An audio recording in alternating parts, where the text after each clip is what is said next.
Dr. Olson, Tiger. you're one of my favorites, and I was trying to get you on the podcast. I accidentally texted you not today, this week, thinking like there's a chance that you might have an hour this week to record a podcast, and you said yes. That means the world to me. Absolutely. Oh, That's thank you. amazing. Very generous. Very generous. Yeah, Yeah, it's an yeah. honor, Tiger. It really is. It's been an honor to be your Yeah. friend and build our friendship. Like I came to visit you, I think last year, August, hmm and I mean, everybody knows that story. I said that on a podcast a couple times when it was something going on with my Zen supplies and Zen One. We're about to launch a new platform. It was like 2 years ago. I thought I'm going to launch it in 3 months, right? So I was so Yeah. naive. I thought it was like 3 months and we're ready to go. That didn't happen. But what did happen is I was doing something or driving home. I don't remember exactly. And then I get an email. It's a long email and it says, Dr. Andrew Olson, faculty, University of Utah, School of Dentistry.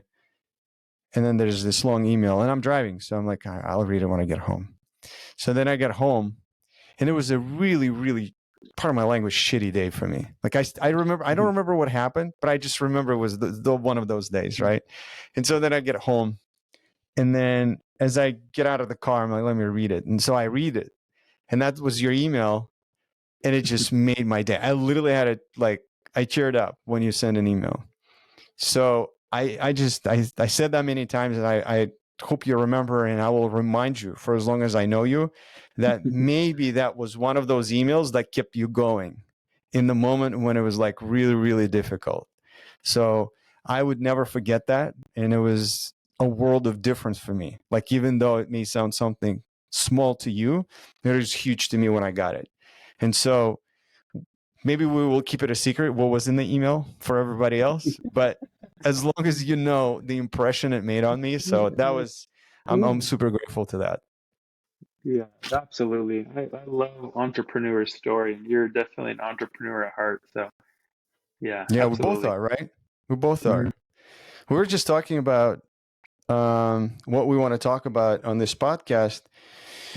My goal is empower private practices to continue being private, right? So most of my podcasts are focused on that. And I'm trying to pick the stories of people that are doing something unique and interesting in the space of private practice ownership.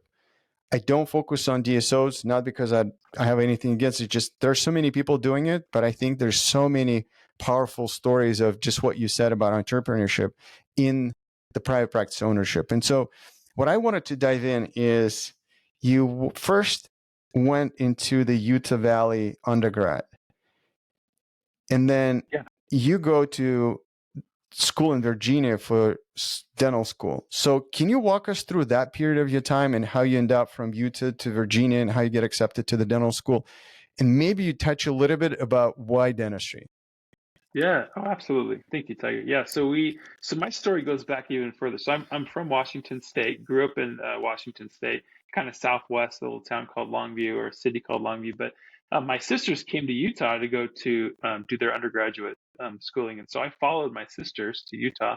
Ended up going to Utah Valley University. It was UVSC at the time, but when I graduated, it's UVU. I studied in biology and psychology. So psychology, I've always been passionate about people, the way we think, why we do what we do, and so that was one of my undergrads, and then biology, just for the obvious reasons, going into something in health care. But so I was at a point in my life at Utah Valley University. I was working at a hospital, and I was trying to figure out: do I want to go to physical therapy? I was leaning towards physical therapy, or do I want to go into the school of medicine? And so I think I just finished my freshman year, so I was a sophomore, and I was working at a hospital in physical therapy. I was a physical therapy aide, and I always ask questions to the physical therapists and to the physicians. Like how do you like your profession? How do you like being a physical therapist or a doctor? And and I'd always ask, okay, if you were to go back and do it all over again, would you choose a different profession and why? And I kept getting dentistry. Like a lot of them we were like, I would do dentistry. And I was like, why dentistry? And so it's just sparked my interest. And so one of my good friends growing up back in Longview, his dad is a dentist. And so um, I decided to, call him up and ask him how he likes his profession. And I asked him if I could shadow him when I was back in Washington. And so I shadowed him, and then it just seemed to fit me because I love inventions, I love fixing things, I love gadgets, I loved people, I love working with people, I love healthcare and the body and medicine, and then I love entrepreneurship, and so I decided to pursue it more and start shadowing more, and then decided dentistry was for me, and so. Not an easy journey. I did a lot of schooling, just between the bachelor's in psychology and biology. But I applied to VCU. I applied to a bunch of schools all over. I applied to UOP, I applied to the East Coast, and VCU is where I got an interview. So I got an interview at a couple of schools, but that was the one where my wife's cousin was going there, and he spoke very highly of the clinical experience. And so we checked it out. I did a mock interview with the dean of admissions probably, gosh, it was probably 4 months before I even applied to the school, before the applications opened up. I did a mock interview. I asked them, how can I improve myself as an applicant? What do I need to do? How do I fit in terms of candidacy at your university? And so I kind of did a little grunt work, modified a few things, and then applied and got in. So, and then our family moved back to Virginia. I was there for 4 years. And then after Virginia, VCU, I did a residency at the University of Utah, a GPR residency. So that's kind of Were my you dental training. mhm. Were you married Yeah, at the point when you got into VCU? yeah, yeah. We had one kid, we had Oh one son, wow, and now we have that's three amazing. boys. Yeah, yeah, yeah. Wow. How was the Yeah, conversation when you got into the dental school? Like, did you? Because I would imagine it was probably stressful for your wife not knowing where you guys going to end up for the next 4 years. How did you manage that?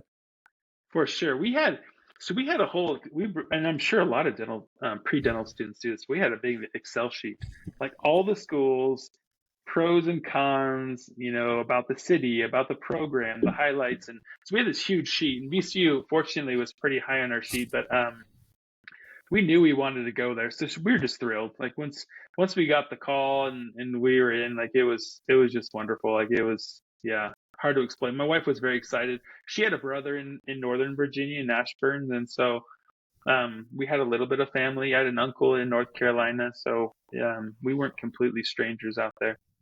Hmm. But I yeah, actually, from your formal education, I actually want to turn to something that's pretty unusual. There's an MBA there. oh yeah, yeah, yeah, Can yeah. you talk about that? For Why? sure, yeah. So when I was shadowing back in undergrad, when I was shadowing dentists, I had the privilege of shadowing a couple offices that were very business savvy.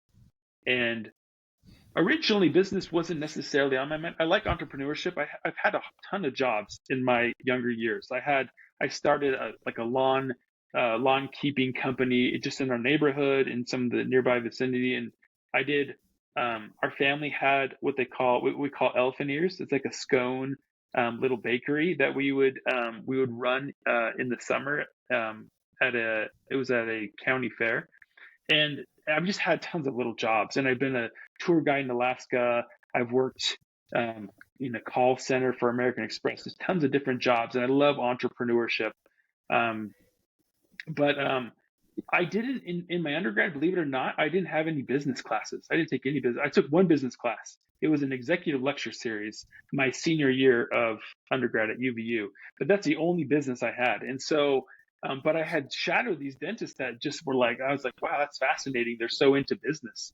And so in my mind, it's like, I want to get business education, even though at the time I didn't. I wanted to make sure I got my biology prereqs and all my prereqs for dental school. I just didn't do business. So in dental school, um, I that came up again. I wanted to learn more business, and so I started looking for things. And I came across someone at a university, I think it was UNLV, who was in a joint MBA DDS degree. And so I think they're DMD. I don't remember, but but I went to our dean and said, hey, if I put together some curriculum, would you be interested in allowing me to be kind of the guinea pig for starting a conjoint MBA DDS? Because I wanted to get more business knowledge and experience. And so I went to the dean of the MBA at the business school at VCU, and he was all for it. I went to my dean, and he was like, no, sorry, like you just focus on dentistry. Like we just want to produce dentists. We don't want to produce like anyone in that realm, like with business per se. And so I was shot down. And so I graduated, went to onto my residency, and I started like in my mind still, like I wanted to learn more business, some formal business education. And so it was literally like, I think my first week. So after I finished my residency at the University of Utah, I bought a practice right out, and a patient, like my first week, I think it was my first week, happened to be faculty up at the business school at the University of Utah. And somehow got to talking about, I wanted to get some further business education, possibly an MBA. And she's like, well, are you interested in going to the University of Utah for an MBA? And I'm like, yeah, I would be very interested. She's like, well, someone just dropped out like earlier this week. She's like, would you like to meet with our dean tomorrow? And I'm like, sure.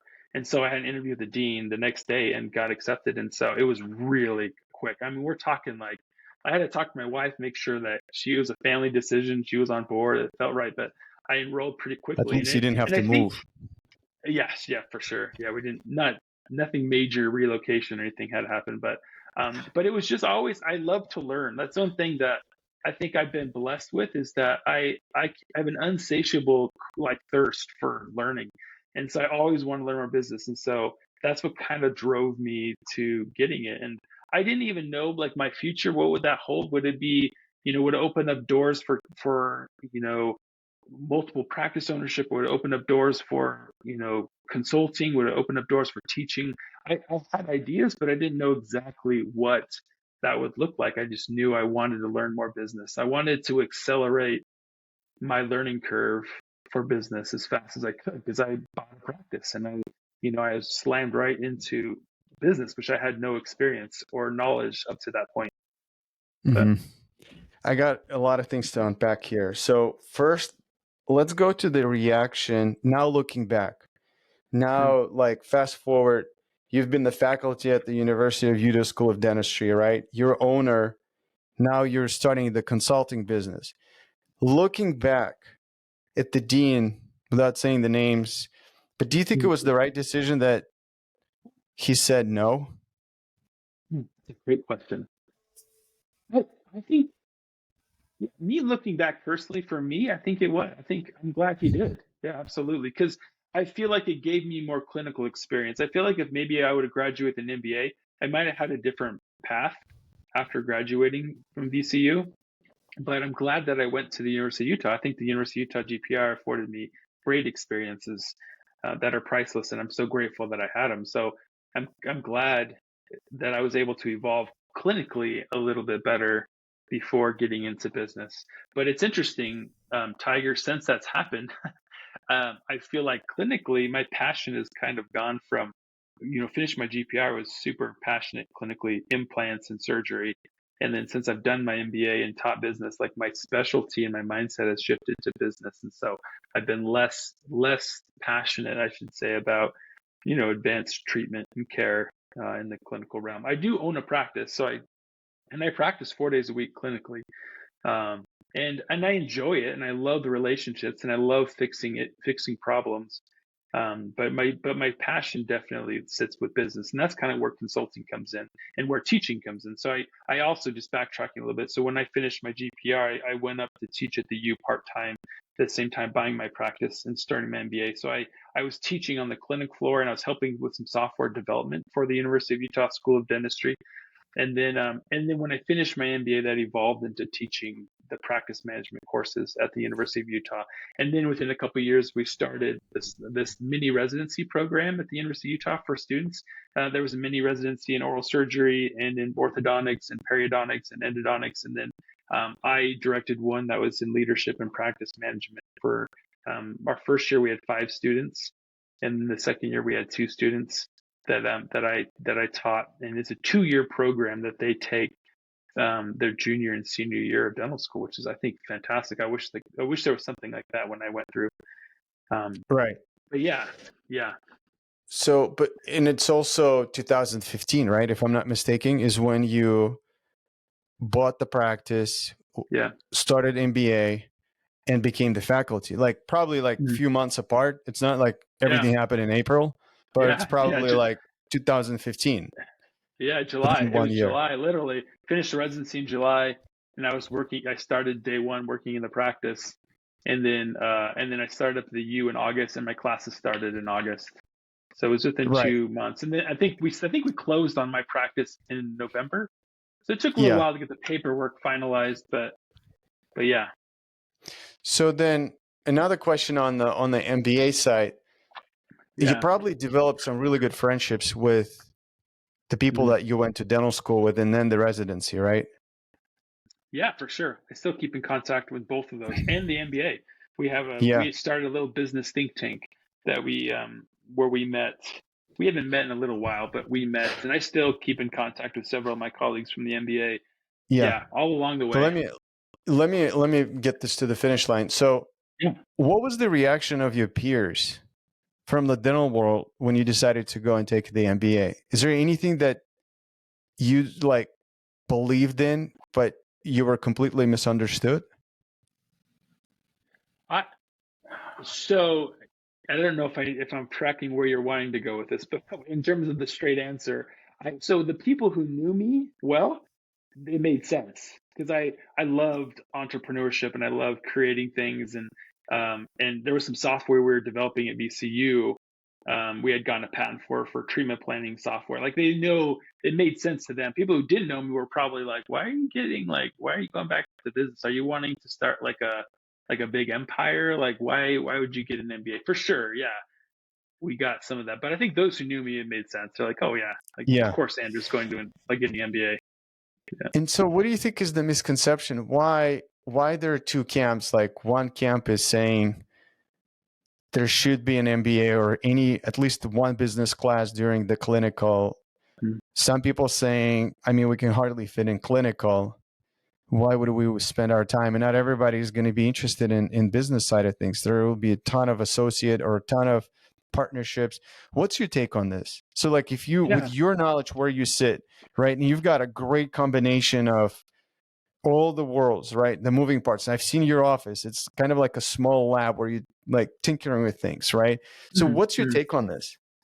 Yeah, great question. And historically, it was very frowned upon. I mean, dentists don't talk business. They don't talk about, it's always patients before finance. It's always, and I still agree. I think that's a sound policy. It's just, I think it was a little bit, it was just not talked about. You don't think business. You don't talk about marketing because there was no marketing, 30, 40 years ago in dentistry. They just didn't do it. And so, but I think through the years, I think we've come to hopefully a mutual understanding that if you're going to go into dentistry and you're going to own a practice, you have to be equipped. Like we have so much competition out there, and we have so many, corporate practices that have business experts running them, and they're run extremely well businessly, and so in a business way. And so I think the days of practitioners, private practitioners, just kind of, they say the term, hang your shingle and then open your door and you're seeing patients. I think that's dying away. Like I don't think that's going to be as common in the future because it is competitive, and there's just, our fixed expenses are going up. And as a small practice, if you're a solo doc, and you have the same relative fixed expenses as, a group practice next to you, like it's just disproportional. Like your profit, what we call revenue minus expenses, is just slimming for solo docs and independent practitioners. So I think business is very important and very crucial, yeah, moving forward as an industry, at least if you're wanting to own your own solo practice. Right. You've got to be well equipped. And so, yeah. You got into the dental school, I'm sorry, business school. And then how long was the program? So it was 20 months. Yeah, 20 months. It 20 was months MBA. every other Friday and Saturday all day. Yeah, they're full Hmm. day courses every other Friday and Saturday. So fortunately, it worked well with my, my clinical hours and things like that. So, what was one thing or two things you took away from a business school? Yeah, that's a great question.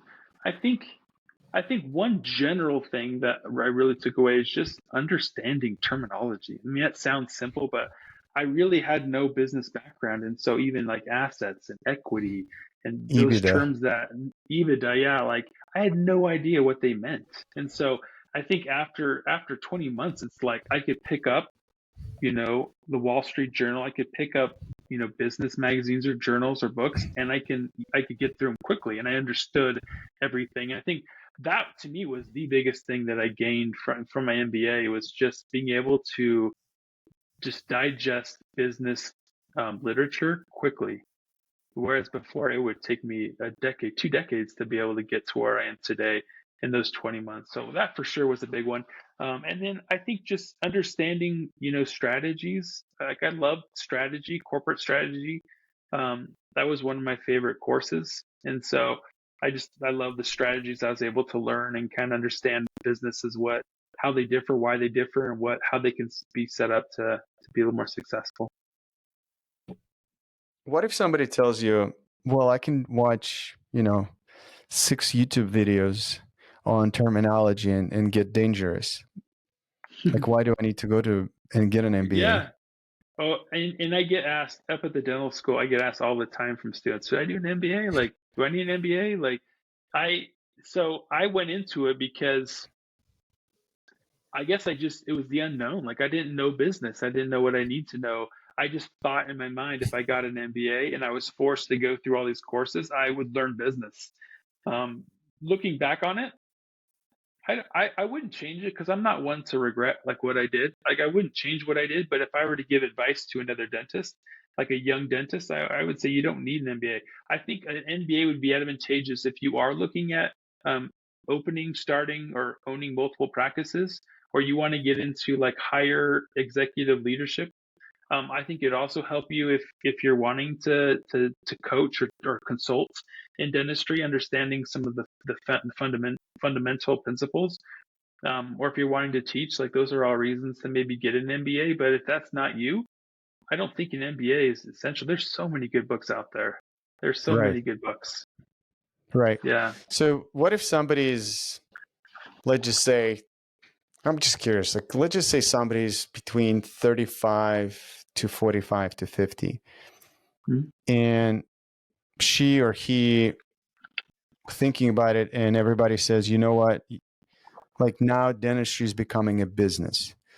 Like, and it sort of is. Like, we're like, dentists are forced to become business people lately, with the reimbursement rates and costs and HR costs going up. And one of my favorite podcasts, Bulletproof, they just talked Mhm. about how the dentist compensation is actually going down. The, Mhm. like it's ridiculous, but it's going down. And so, in my opinion, and it's probably like a common knowledge, the dentists are forced to become the business people. It's not just the clinical. Or you have a very powerful combination of having a spouse that helps you around the Mhm. office.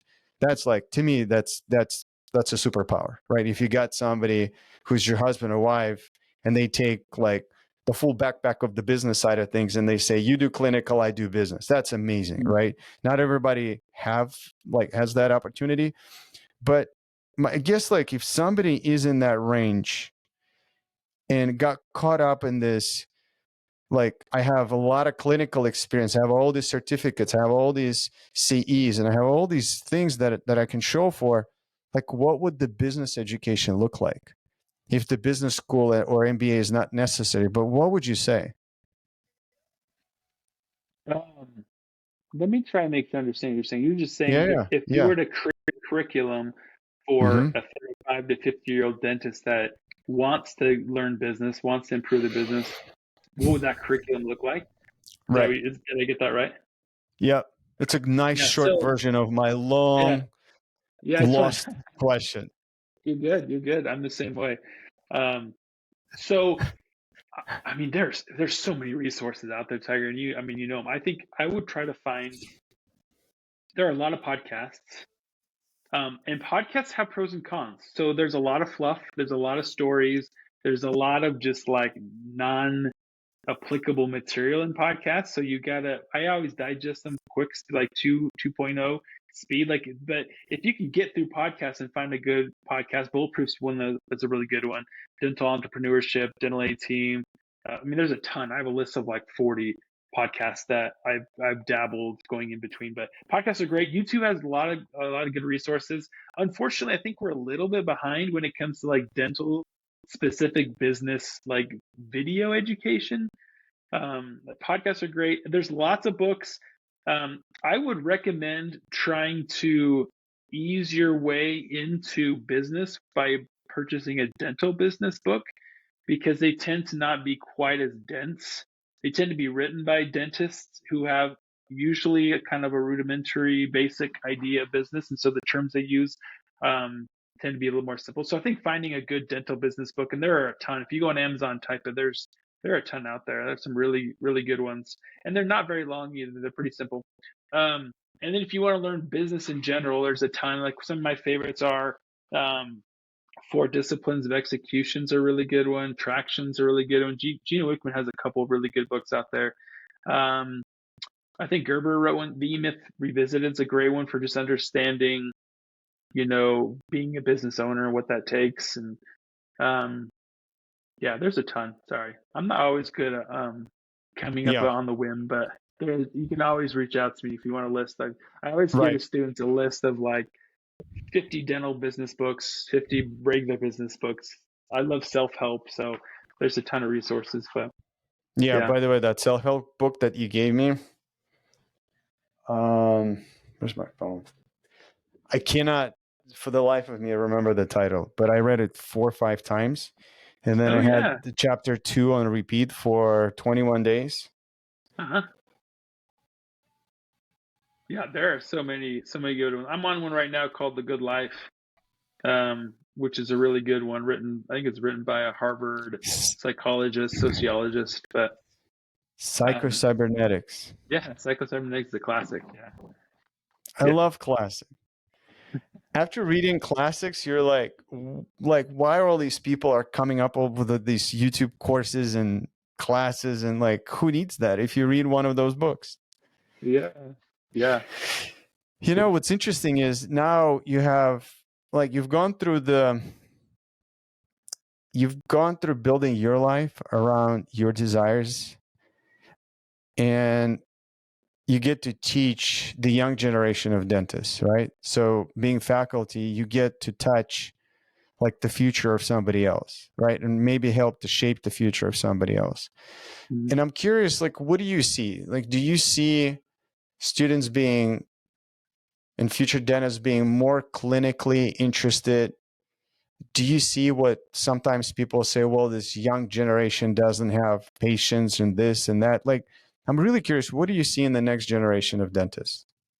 Yeah, no, great question. That's a great question. I think so from what I've gathered, and granted, this is one sample size of the University of Utah. I mean, there's every university has its own flavor or its own um, demographic and whatnot. So from what I gather, um, we had so the younger generation, the generation we're seeing now in dental school, they for the most part they're pretty altruistic, like a really, I think, a compassionate group that wants a couple things I've noticed. We're seeing more going to community service, so wanting to help the community, and we're definitely another thing we're seeing is a big group of individuals that are all about work-life balance, like quality of life.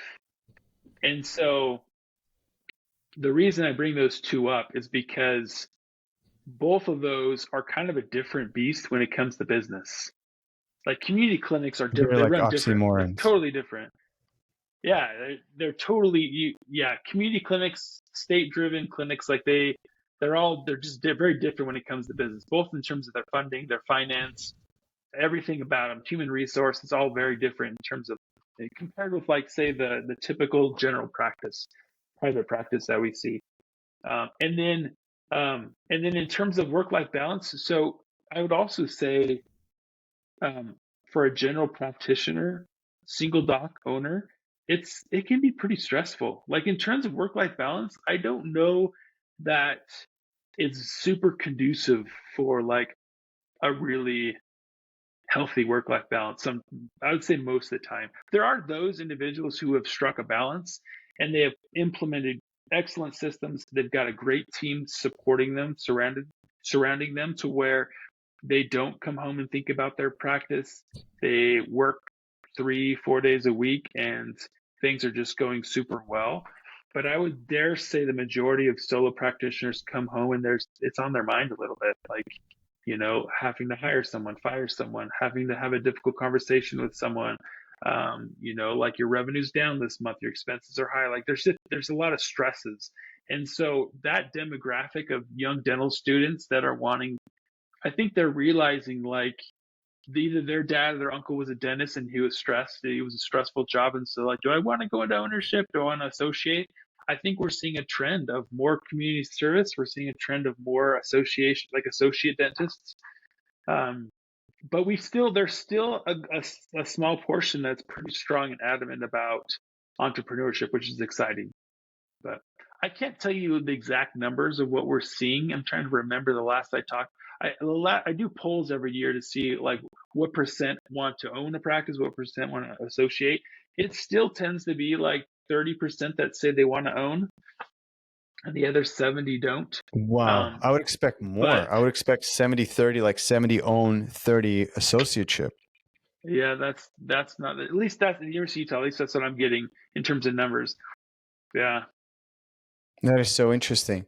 How do you balance that from your shoes? Like you're hearing somebody talking about work-life balance or community service, and you pair that up with the cost of the dental school.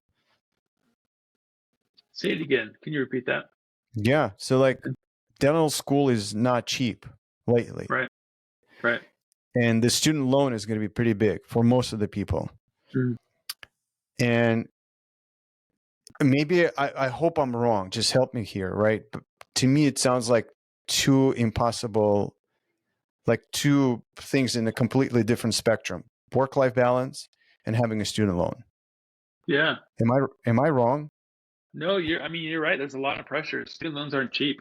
I don't know what they are now at the average dental school. 325, I think it's got to be around 325, 325,000 in debt.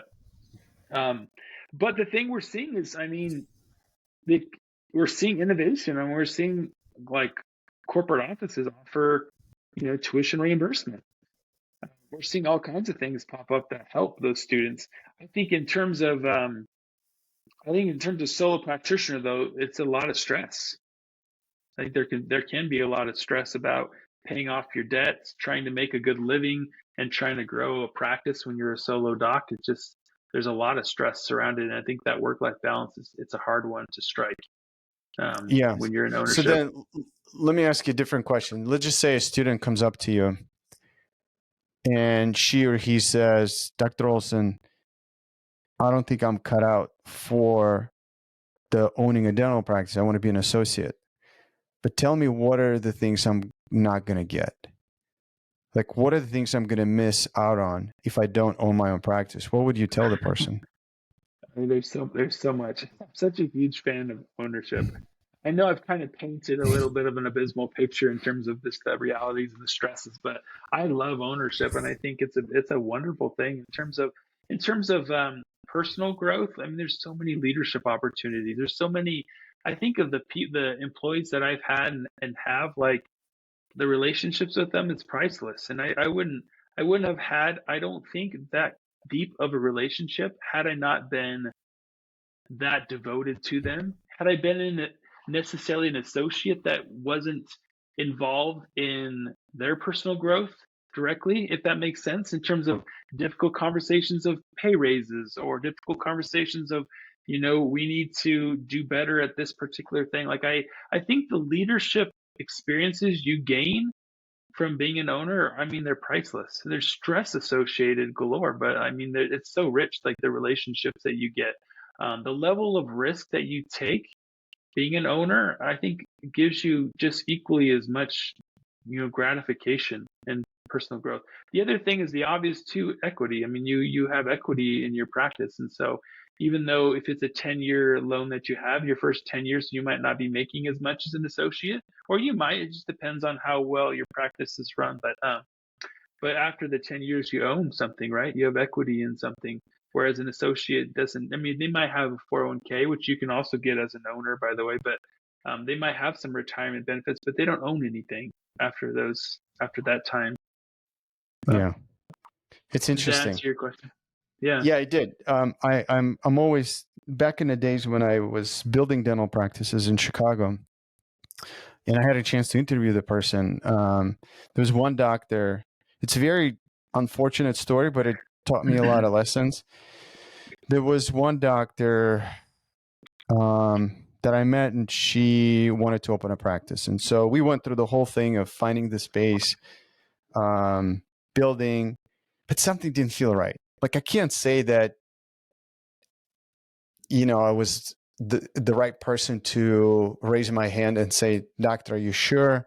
But I still feel a little bit of responsibility, right? And every meeting we would go to with consultants and bankers and everybody and equipment guys, and everyone was like, "Dr. So-and-so, you'll be great. You'll be successful. Look at you. You're so beautiful. You got this. You're going to do this. And this is amazing." And it just, something in her eyes was not there, right? So, and again, maybe now looking back, I can say that. Maybe I didn't notice it back then, but a year or two after, she shuts down the practice and just walks away. And then I go and I find her and I said, "Look, can I interview you? Can we talk?" She's like, "Sure." So we didn't do video. She didn't want to do the video, but we did the audio. And I don't remember if we even disclosed the name. Maybe I kept it anonymous. But we had like an hour-long conversation of what happened. And I record. I think it's still available online, like for people to see it. I really wanted to record it because her big thing was it wasn't her vision. It wasn't her dream. And I still remember she said, "Tiger, at 5 o'clock, I would have a huge dilemma. I have an emergency come in and I need to go and pick up my kid from kindergarten. What do I do?" Right? And so to me, it's like if you want to open up a practice, you need to answer that question. Like 5 o'clock rolls up, what are you going to do? Do you have somebody? Do you have a support at home to go and pick up your kids and take care of it? Then you can focus on emergency, because when emergencies come in, you taking them. 8 o'clock, I'm at the office here, Cedar Park. There are days they're here till 9 o'clock in the evening, right, doing root canals. So if you can't answer that question, or if you're like in the thick of like trying to understand what's the right thing for you, that's the wrong decision. And so I was a big proponent that like associateship is great. Like if you don't want to stress, it is stress, then just do associateship.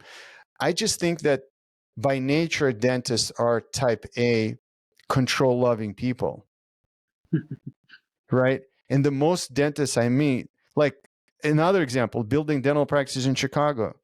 We have this long hallway, 2,000 square foot box. It's a rectangle. We're building an office. And I have this beautiful petite woman that says, "Tiger, look at these can lights." And it's drywalled out, not painted or anything. We got the can lights, and it's a curved hallway. And she says, "Look at that can right in the middle. And they need to follow the curve." And she says, "It's off." I'm like, "You got to be kidding me, Dr. Chang. No way." She's like, "Yeah, it's off." So I get the electrician on a ladder and we measure each individual can, and that can light was off by 3 millimeters. And she made me change it. So we moved it. So now it's perfectly aligned. And I did agree with her. I didn't create any problems because I understand like dentistry is all in margins, right? So you got to make sure your margins are right. And so to me, that was an example of, okay, now I know what dentistry is like. And so when I talk to dentists, I do think that most end up searching for that freedom and independence, because by nature, I feel like dentists don't want to be told you can't use that composite. You do like that bonding material, but you can't use it. It's not in our formulary. And I'm not saying every DSO is like that or corporate dentistry is like that, but a lot of them are like that. A lot of them by nature have to do that because, that's how you streamline things. And when I work with my private practices, it's different. It's, doctor, I can save you money on this composite. Let's go from this brand at $100, we can go to $30. And she says, what is the most expensive brand? And I say, well, it's Voco. She's like, okay, great. Let's get that. I want to use that. And I'm like, but we're going to be off the budget. She's like, find me other ways to save money on 2x2s and gauze, but get me the most expensive composite because I own this practice. I want to use the best materials. And then you know what I did? I was like, great. It's exactly what I'm here for. I'm here to support you because you're a private practice owner. Yeah, no, that's beautiful. Well said. You covered a lot there. That was great. Yeah, I mean, dentists, we don't want to compromise. I mean, you wouldn't give a cheap set of golf clubs to Tiger Woods and go tell him to go on PGA Tour with them. Like we use, I mean, our procedures are in, fractions of millimeters. And so that's the realm we work in, and we know what works in our hands and what works well. And we see what fails, and we see what's hard to work with. And, we're not, we don't want to compromise, the integrity of the work, nor the complication of what we do to save a few bucks. Yeah, for sure, for sure. I like that first point too with the detail. It's important to be detailed. I think as an owner though, it's kind of like there's a lot of like gray area when it comes to managing people. Like it's not black and white, and a lot of dentists are black and white thinkers, and everything they like it to be perfect and everything to make sense. And the hard thing with ownership is there's often a lot of gray, especially when it comes to managing people. Mm-hmm. Um, but and 100%. I love your comment about discovering yourself. I wish there were better ways. I wish we had better ways for students to be able to be put in. I mean, we spend so much time finding externships to go out and practice in the community your dental skills. I wish there were more opportunities for dentists to practice leadership and see, is ownership something that would suit my personality and suit my vision? Because I mean, let's be honest, who has a perfect vision when they're in dental school? Like you're still learning what dentistry is. You have no idea. For the most part, there are some mature students, sometimes some older students, and there's some that are very black and white and they know exactly what they want. But I'd say the majority, like I wish there were more experiences where students could go out and manage people a little bit and figure out, do I like going through analytics? Do I like going through business numbers? Do I like making big, heavy decisions on where to go? Do I like, hiring someone and interviewing someone, or having a difficult conversation, or firing someone? Like those are things you need to know before deciding to buy a practice. For sure. Right. Or can I tolerate being wrong and Yeah, people telling me that I'm wrong? Like, can I eat true. that and quietly Yeah, say, yep, my bad? yeah, yeah. And These that are like used to really hard fly. things. That used to fly. I mean, there are plenty of business owners that I feel like in days of past that used to be pretty arrogant, but a lot of CEOs, a lot of CFOs, but I think those days are changing. I think that people are realizing that you need a well-rounded executive. You need someone that's more emotionally intelligent than that used to be. So that's changing even, but Yeah. Yeah. And it's the workforce that's coming in, in the like dental assistants, hygienists, like you got to keep up with it. What the one thing that I don't talk about it because I don't think it's the right place for me, but I don't mind sharing with you. And like, I don't think there's room if you own a practice to complain about the wages of the hygienist. Like, figure out. That's what the business is. Like, it's just a problem. It's another problem that you need to figure out. However you can within the constraints that you got. Right. And so like that's all we do in the business. We all have constraints. You have limited resources, one way or the other. It could be cash, people, time, opportunities, anything. But like what I don't necessarily like to see currently, and then that's what I wanted to go with you as well, is in the challenges of dentistry is one thing that I noticed, and I think it's not helping people, especially the owners, is like the talk of the cost of the workforce. Like talking about the reimbursement rates from insurance company, it's great. I think complaining about that creates awareness and creates pressure on these insurance companies. I'm all for it. However, the conversation about wages of your team members, I don't think it's productive. I don't know if I'm making any sense. 100%. And I think the same thing goes with insurances. Like we complain all the time about insurances, but we don't do anything about it. And and that's a general philosophy in life. I don't know what good complaining really does per se, but wages, you're right. I think as a business owner, you just have to know what is the market rate? Like what's the market rate in my area and what can my business sustain and afford? And there's a small range. When you look at those two, you should kind of know what it is. And then that's what it is. Like you just kind of have to swallow it and keep going. If the market rates are going up, which they are and have been, like you have to figure out other ways of being able to afford it. The pendulum swings. It's every 10 years you see that pendulum swing. You get a deficit, you get a shortage of employees, shortage of hygienists, and all of a sudden the demand's low, and then they demand more money on you. Like supply's low, demand's high, and it's like their wages go up, and all of a sudden, people are like, oh, hygienist is a great profession. They've got great pay. It's been going up. It's great outlook and forecast. And so then more people enroll in hygiene programs, and then you get an excess and the supply goes up. And then all of a sudden dentists are in a comfortable position again where it's like, okay, I can pick and choose who I want. I can maneuver a little bit the wages, but then the pendulum swings back. And it just happens in the economy all the time. It's just economics. Right. You're right. You're right. Like we do complain. Dentists tend to complain. Things are stressful, and I think part of the problem is that you don't really know what you're getting into buying a practice until you get into it.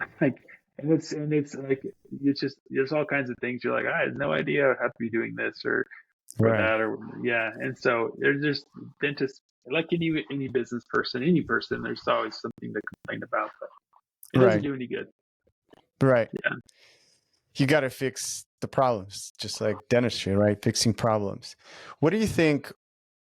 I mean, I'm really curious. Like you have such a beautiful background to look at things, right?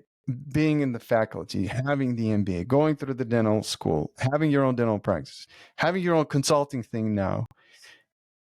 What is maybe something that you see that people don't understand about dentistry? Like dentists owning the practices, what are they missing? That if they would unlock this, and again, I'm not searching for the quick fix one thing, but I'm just curious if you see a pattern that people keep missing on.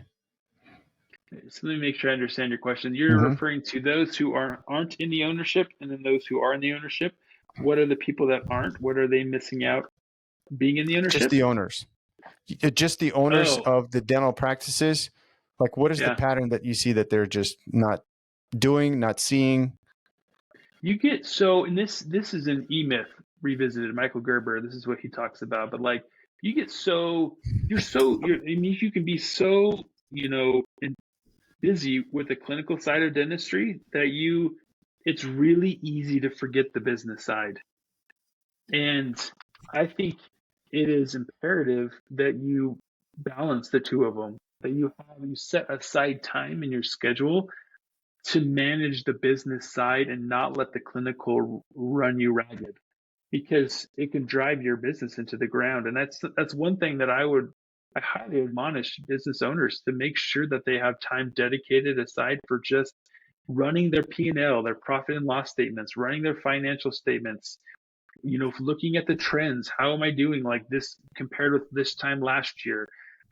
Looking at their expenses. I think that's another thing is they hire out bookkeepers who do all their bookkeeping, and they don't realize like what they're spending. I would say I would give you a challenge to spend a month entering in every line item that you expend. Look through the last year. I do it every year. I go through the year before and I go through every expense that I used. And I say, is that essential, critical to my operations? No, off. And if it's a subscription, it's canceled. Like whatever it is, like I think they just need to be more business savvy, more aware of what's going on with their practice. And I think you just so easy just to get stressed and busy clinically that you just forget your practice. And Yeah. so Yeah. that's the I- recommendation. First of all, I would give is just, be aware of your practice, know it, know your practice. Like it's your business. Like it's you have 8, 10, 12 employees that their livelihood is dependent on you. And so know what's going on. yeah. I think this is so cool. That's such a practical advice of doing your own QuickBooks Yeah. for just a month.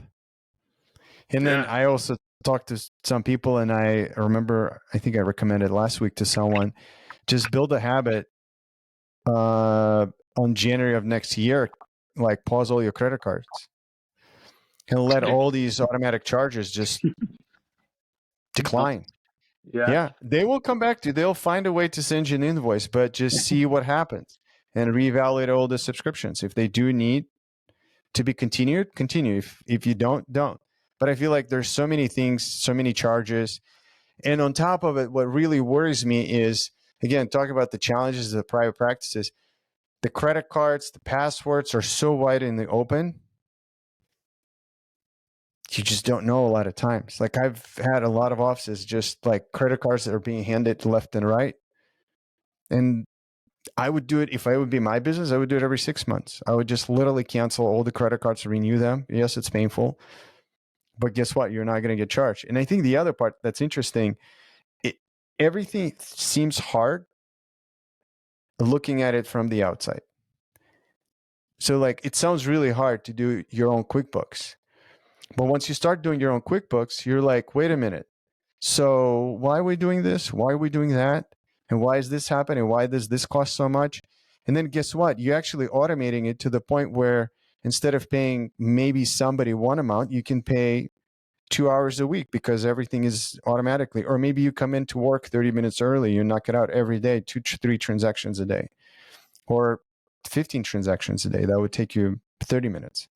Right. Mhm. So there's so many practical things that seem really huge and difficult on the outside.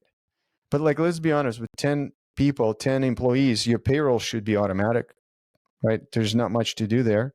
And then you're just watching expenses. You're just looking at credit cards and reconciling credit cards, which is not hard to do, right? But it's going to give you so much business sense of where you're spending your money. And then at the end, when you're done, just look at the, like you said, the P&L for the previous month. And it's really cool to look at month by month statements. So this is our January, this is our February, this is where we at. But Yeah. why do you think That's it seems great. so hard? Well, it's just unknown. Like you're not taught QuickBooks. You're not taught, balancing ledgers and sheets. Like it's just nothing that you get experience with. And so what the unknown is always intimidating. Um, and the advice I would give though, and I love how you mentioned that they should experience that, but the one thing you want to make sure your accountant still looks over, because you don't want to be categorizing expenses into areas where they don't go, because there's tax benefits for certain categories. So Right. You if can you're get really missing it and you're creative. putting in the wrong, yeah, you want to make sure your accountant's looking over where you're categorizing, but you should categorize it. You should go over them and make sure, whether you're categorizing them or not. And, like it's, as long as you're seeing every line item, I think that's the essential part. Make sure there's a professional that's overlooking things, because you don't want to get into fraud or get into issues with not maximizing your deductions at the end of the year. Right. Maybe this doesn't happen at your practice, but a lot of practices I visit, Mm-hmm. they're young, they're growing, and even some established ones, they're always putting out fires. Mm-hmm. There's always something. And what's interesting is you can't put all fires in one day. There's some things that will have to get done tomorrow, Mm-hmm. right? So for some people, that credit card statement will have to get done tomorrow or maybe the week after. I'm curious, again, with your experience and with your knowledge of the dental practice, the business of dental practice, how would you evaluate which fires to put out first? That's a great question. I think so.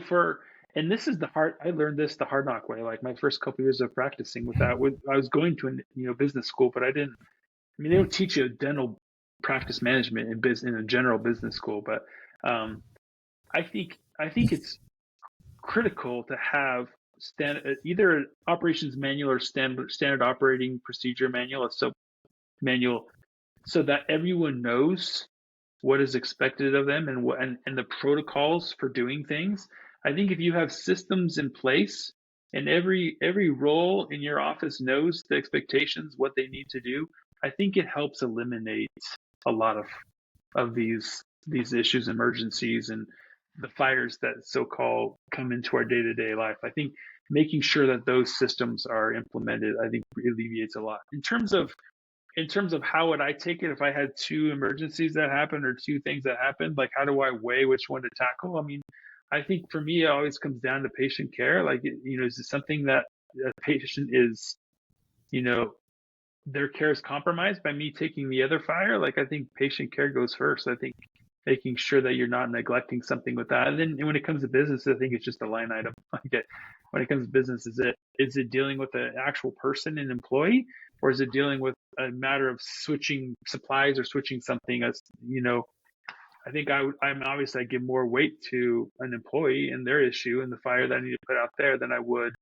to whether our composite's going to arrive tomorrow or the next day, or whether we're switching to something else. Like, yeah, does that make sense? So it comes down to to people, essentially, the patients and the team that you're around. Those are the fires that put out first. What are the things you learned with your team the first year you bought the practice? Like, what is something you changed within the first year?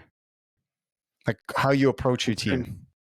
Yeah, good question. I don't know. So I was so inundated my first 2 years because I had there it's kind of a blur.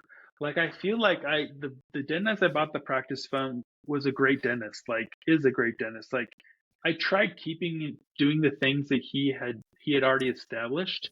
I tried to not change things like the first couple of years plus. I did honestly, like between studying, like staying up late and studying and just learning everything I had, it just like I didn't have a lot of time to implement new things. But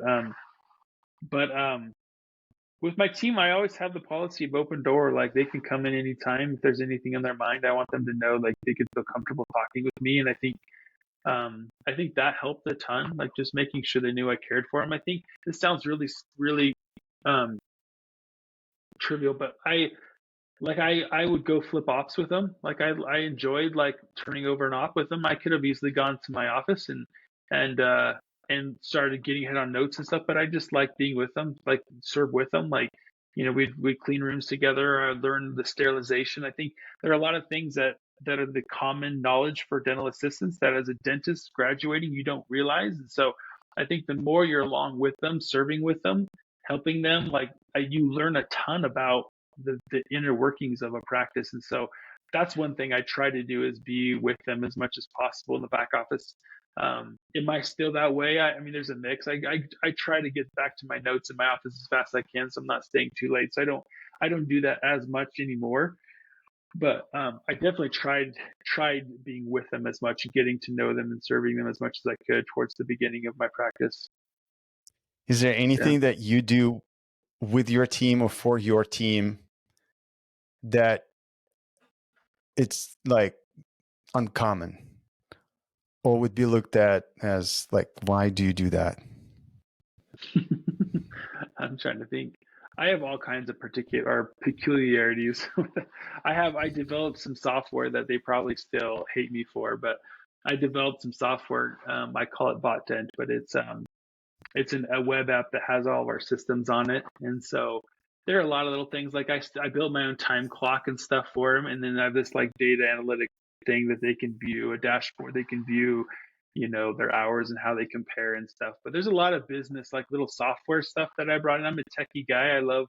I love technology, and so those are some peculiarities they probably laugh at quite often. Like, oh, it's on the app, it's on Dr. Olson's app, or oh, we got to go to Right. Dr. Olson's app to take this survey or this culture assessment or something. They kind of laugh at that. So that's definitely different than what was there before. The dentist before did not like technology quite the level I do.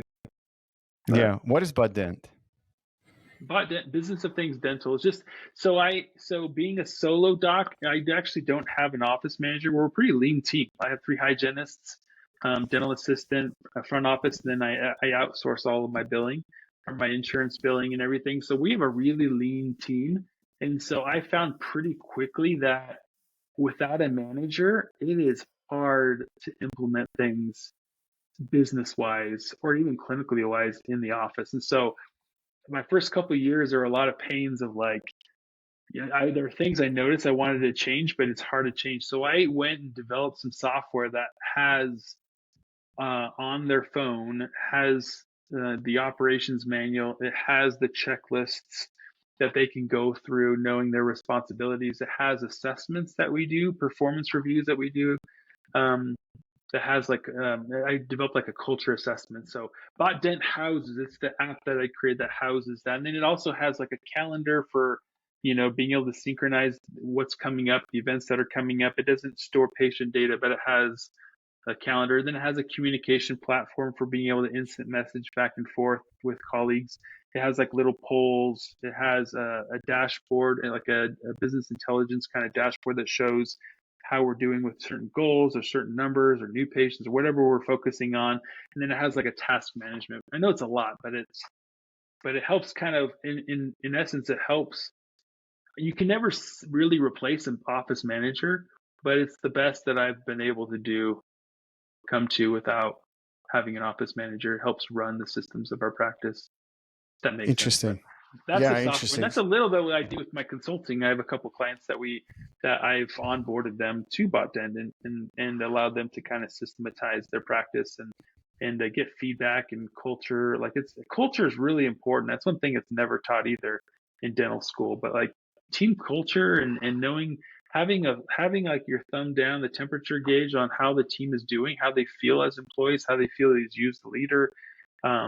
Those are things that you don't get taught, and it's important to always know like how everyone's doing, because you get surprised. You get someone that knocks on your door at the end your office at the end of the day and it's like, like they blow up on you, and it's like, holy cow, where'd this come from? I had no idea. But if you're able to put out some Or they give you assessments 2 week and things notice. ahead of time, or they give you a 2 week notice, and you're like, I could have changed something. There's something I could have done, but I didn't know about it. So I think knowing your team, having assessments and things, and performance reviews with them regularly helps to kind of gauge that temperature.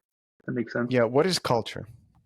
I think culture to me is it's a byproduct of how the team feels about you, the company, and the customers and the patients. Like it's kind of just the overall feeling of like what is this company, what's their mission, vision, core values, like what do they want.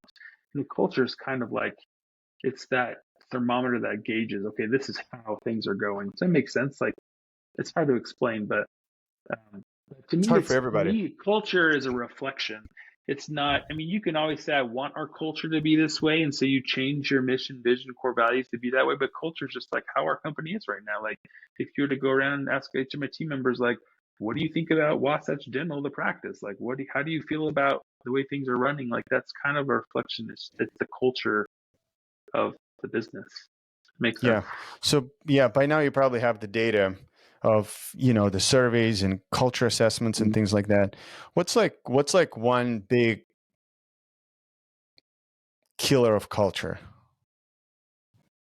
Well, you nailed one right. I mean, 10 minutes ago when you said, I mean, not thinking you're not wrong. Like, I think pride is a big way. I think thinking that you're not being able to take criticism, not being able to take feedback, I think is a huge one. I think being selfish, like not putting the team before yourself at times, like not listening to them, not taking the time to care for their needs. I think can crush culture.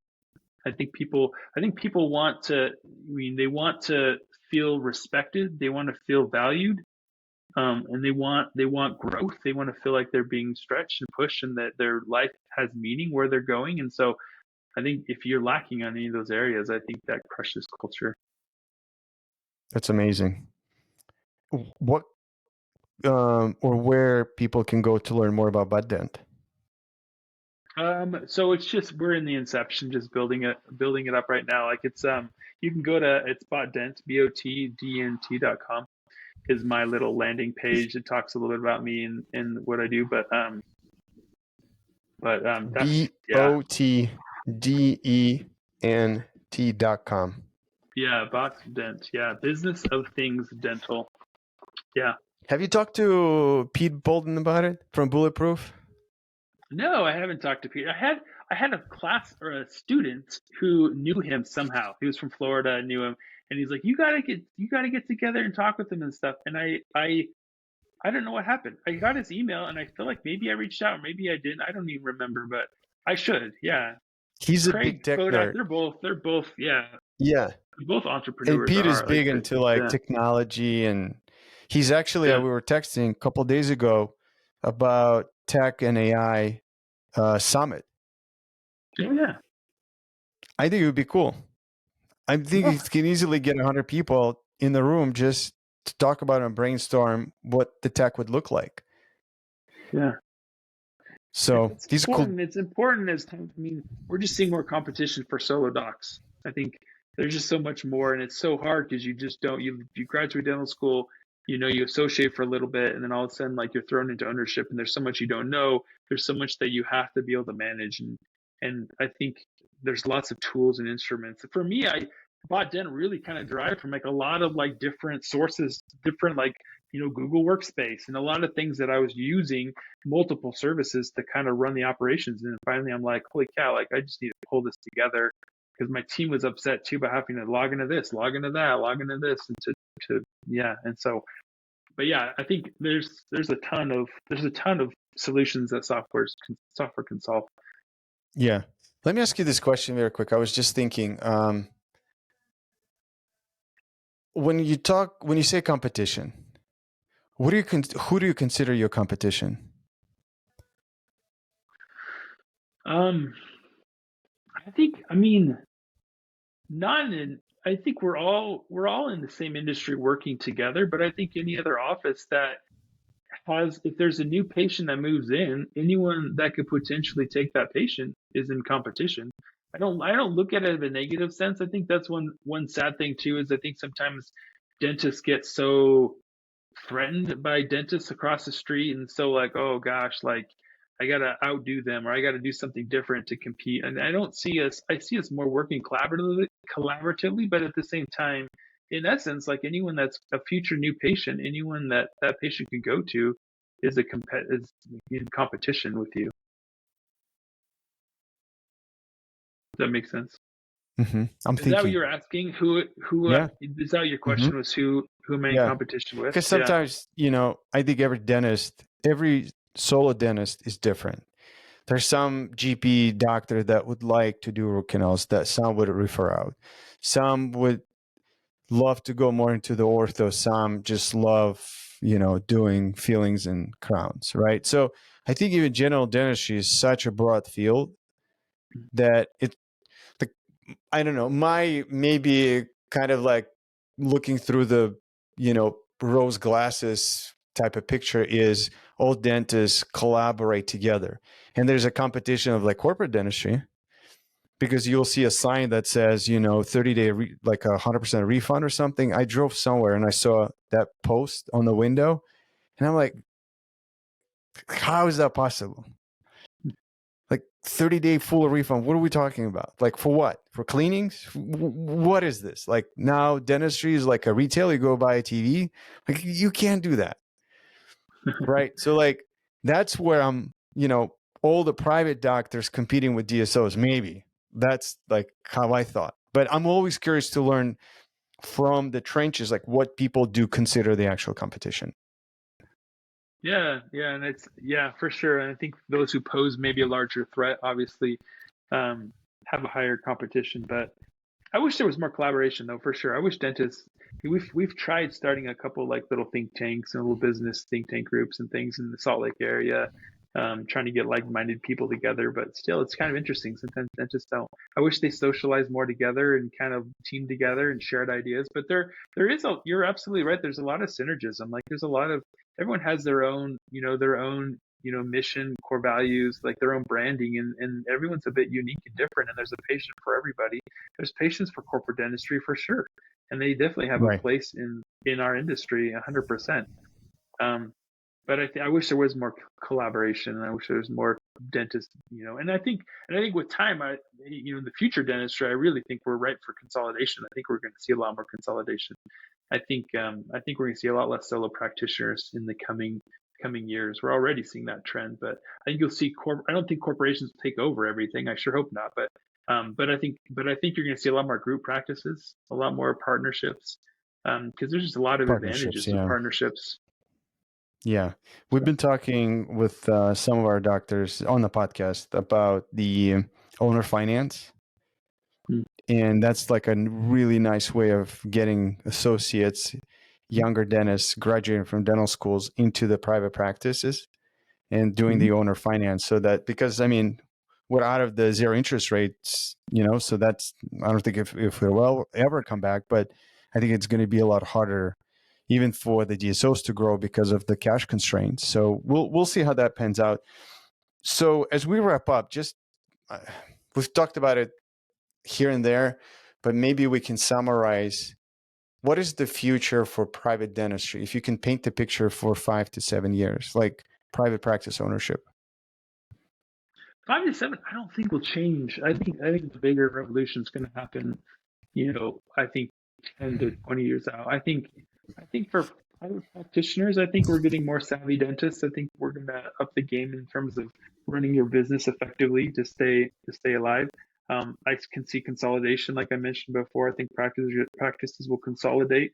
Hopefully, not to the point we're seeing medicine.